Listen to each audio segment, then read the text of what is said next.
Gear 5 minutes. Tourists of Hell. Commoner's Leg. One Piece agenda has no boundaries. Whether you like it or not, if Oda makes a character, one TikTok search, and you will learn if the community rocks with that character or not. The Straw Hats recently have become an Emperor crew, and as we're in the endgame, I low-key want to give a overall agenda analysis and see which individual Straw Hat is a bum or a goat.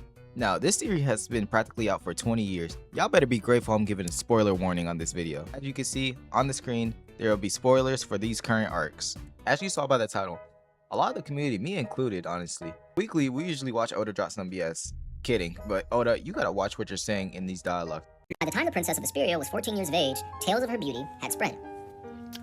By the time the Princess of Vesperia was 14 years of age, tales of her beauty had spread. A 14-year-old should not be saying this, but One Piece community has a group, or well, community called Agenda Piece.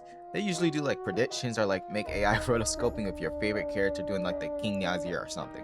Either way, they slander your favorite character in the most creative way possible.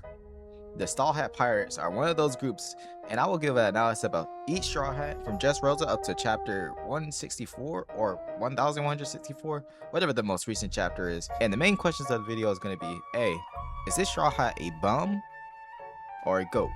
And 2, do they deserve a lower, higher, or keep their current bounty in the series? And as a bonus, at the end, I'll give my answer if the Straw Hats deserve to be an Emperor crew or not. With further ado, let's go.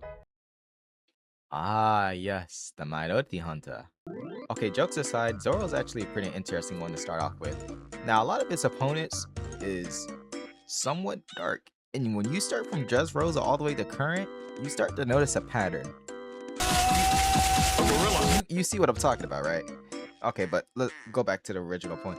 Zoro's relatively a cool guy, but it's too bad that he smells like cow shit or something according to that. Because I'm not gonna lie, Oda says this man showers once a week. That is actually disgusting. And Zoro fans love to talk about how he's like the craziest aura, but realistically, this man probably smells like an RL drunk homeless man. This is actually disgusting. And the same Zoro fans absolutely love to gas how strong this man is. It's to the point where people are saying he could beat the top tiers in the verse.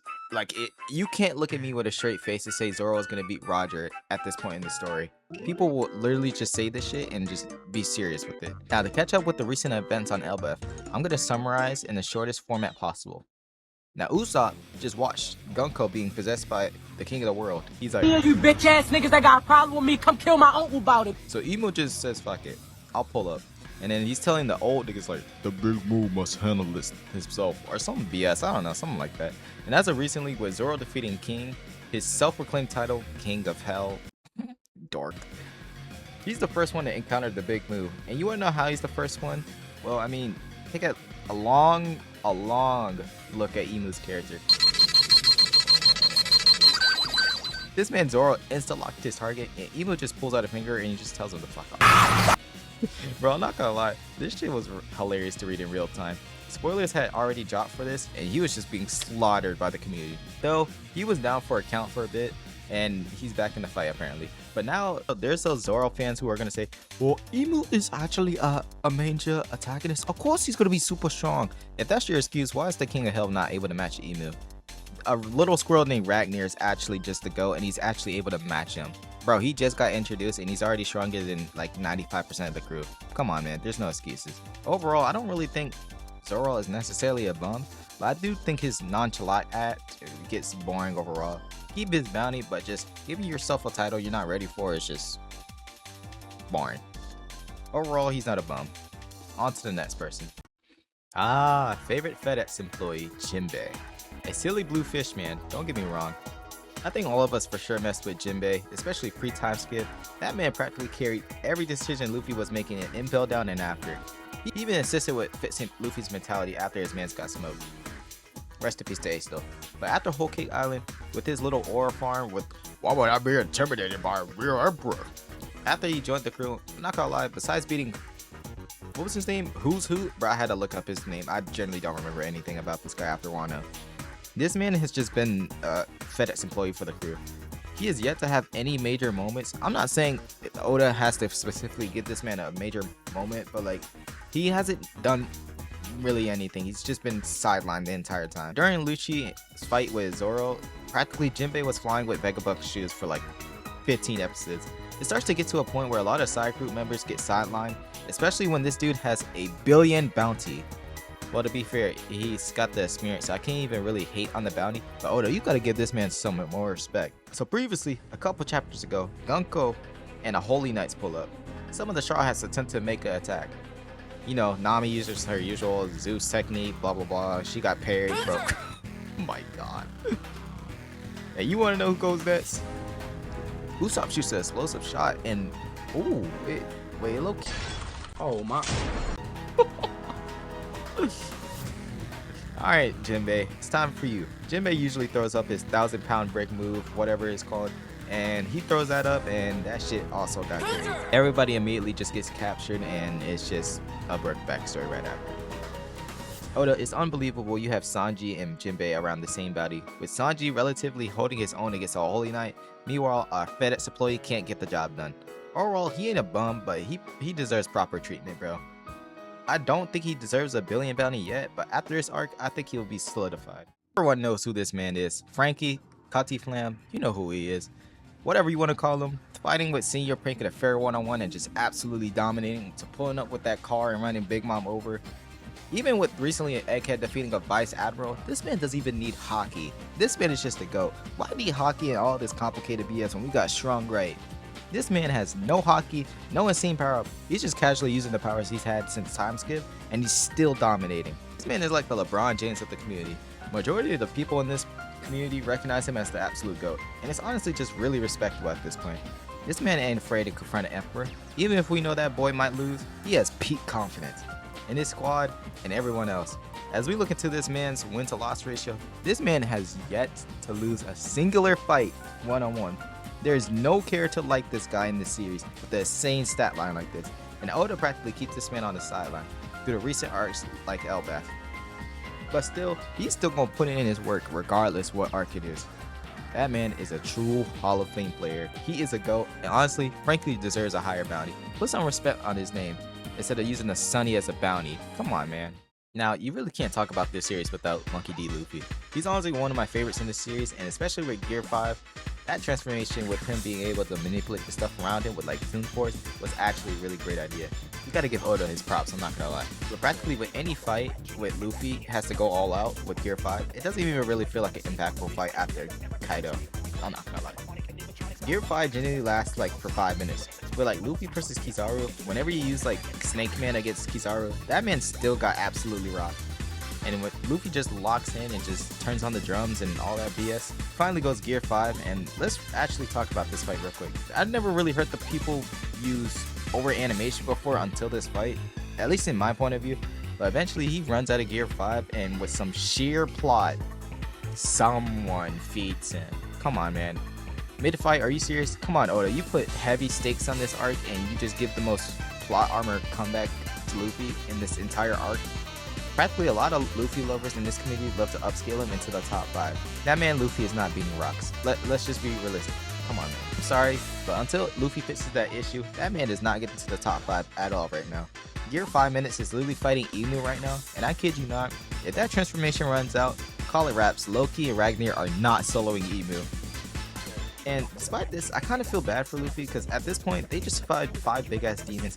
Usopp is still shitting those shitty-ass beans at people. This is why you should have used your peak form to rewrite a page where Yamato like joins the crew. Jokes aside, that's not a joke. I actually wish Yamato joined. He was such a cool character. But of course, this man Luffy isn't a bum. It's just, you gotta fix that cooldown, man. That's just unbearable. Ah, yes, my favorite Straw Hat, WANJI. No matter what anyone says about this guy, he's absolutely the GOAT. The only flaw about him is that Oda really loves to milk his joke about him being a pervert. And in Wano, it starts to get to a point where it's just like genuinely disgusting. Why does this man have an invisible suit to spy on women? Come on, man. Oda, you know you didn't have to do that. You're just, ugh, man. But it just gets to a point in the series where this has been going on for 20 years and we're still getting perverted jokes with Sanji. It's to the point where Toei Animation doesn't even want to include him or just change the narrative of like what happens in a scene. Sanji's practically gotten some like decent performances with him like fighting Queen and just straight up dominating and then saving Zoro in the same arc. That man knows how to put up some points and rebounds, even defending the crew against Kizaru for a short amount of time. And also recently too, he kind of got low diff by Imu, but I mean, it's the big Moo. Who wouldn't be surprised by that? Sanji's practically goated in a lot of arcs, but he still fights in the most unique style, and it's just absolutely peak. Anytime it's a good chapter with Sanji in it and he's fighting, it's obviously peak. Overall, I think he deserves the same bounty as Zoro, and obviously he's not a bum, so let's move on to the next one. Chopper. Boy, do I tell you I have an anger issue with this little furball. I hate how Chopper has just been decimated after time skip. Time skip Chopper was actually a really cool character. He would actually get his own spotlight every arc and have his own opponents to actually fight. And I'm not gonna lie, that was such a peak time before time skip. But after time skip, I'm not gonna lie, Oda saw potential in a way that some people already saw Chopper. The money maker of the series. Gun to your head right now, name one interesting fight with Chopper that happens after time skip. You in the crowd, you got the answer? Oh, well, actually, I think Chopper has a good fight again. No. Chopper has practically gotten so annoying to see. I mean, he did his doctoring stuff in Wano, but if two of the best doctors in the series were linked up, why the fuck did they not get together and not get rid of the smile disease? Oda, you created the most diabolical, disease in the series, and you just let the people of that country suffer. You know what? Guess what Chopper does? He goes on a boat to Egghead Island and acts like a baby for, majority of the arc.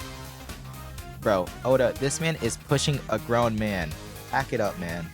Overall, he's a bum, but I would say just give him a higher bounty. The joke of him having a low bounty gets to a point. Now, Robin and Nami, I practically love these two as a dynamic, or as just individual characters. Recently with Robin and Saul made together, that shit was a beautiful episode. You can't watch that and say it wasn't great. Before that episode, I gotta address the elephant in the room. Oda and Toei, look at this and tell me what's wrong. Listen, we get it. We see that you love your little melons. Little is an understatement, I'm not gonna lie. But it starts to get to a point where you get the main women cast of the series, just the most revealing outfits ever, and just call it a day. There's definitely those people out there well, Nami and Robin's outfits are actually okay, just listen to Oda. No man, put the meat down and stop gunning, man. Let's just be realistic. It's hilarious that the same lady who was with the Revolutionary Army for 2 years doesn't even have Haki, while off-screen man Sabo just dies and comes back 2 times stronger than Ace. Come on, man. Now, Nami on the other hand, she has so many times to shine, but Oda refuses to give her a spotlight fight. And I'm not saying that every Straw Hat should have a fight every arc where it practically matters. Nami's still a good character. I really love the moment where she stood up for Luffy and Wano. That was a great moment. But I want the women leads to have better moments. I don't know, man.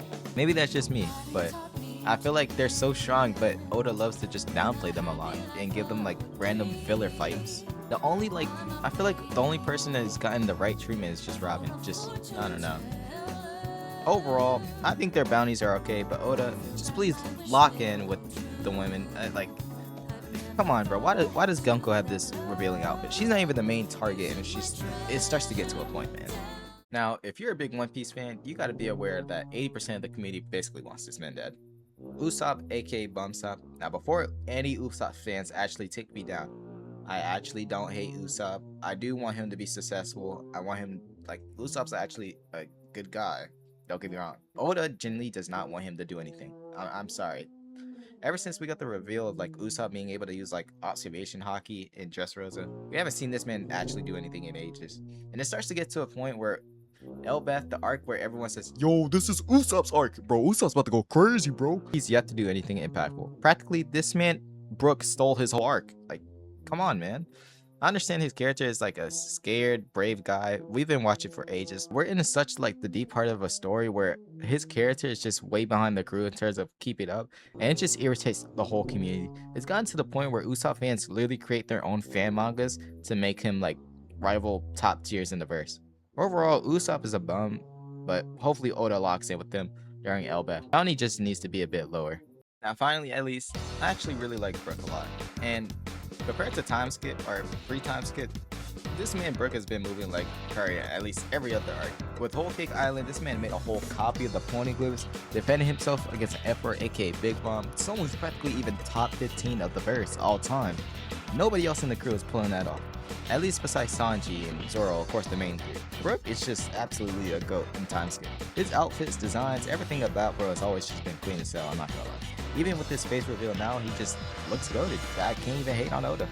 Elbaf, our current arc, our giants are practically just being terrorized, and guess what?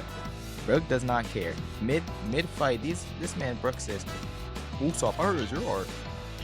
Nah, that's not how that shit works. And I'm not gonna lie, Brook is just sometimes amusing and he's just very fun to watch. His gag may get a bit repetitive, but unlike Sanji, gag isn't really constantly every 2 to 3 episodes. So he's actually enjoyable to see often, I'm not gonna lie. I've never really seen people hate on Brook, and I think people should give more appreciation to him, to be honest with you. Overall, give that man a higher bounty. That man definitely deserves it. And of course, he's a GOAT, man. Come on now. At the end of the day, ladies and gents, the Straw Hat Pirate crew has a bit of things they need to work on before they get high diff by the true endgame crew. But if you guys enjoy this, let me know. Also, the Straw Hats do still deserve to be an Emperor crew. Like, they still have the potential to be like a real Emperor threat, but I feel like they're just a low Emperor. And if you guys really enjoyed this, let me know. I'll make more One Piece videos eventually, but it's practically my favorite series, so if you guys really enjoyed this one, I'll make another one after this. But until next time, y'all, see y'all on the next one.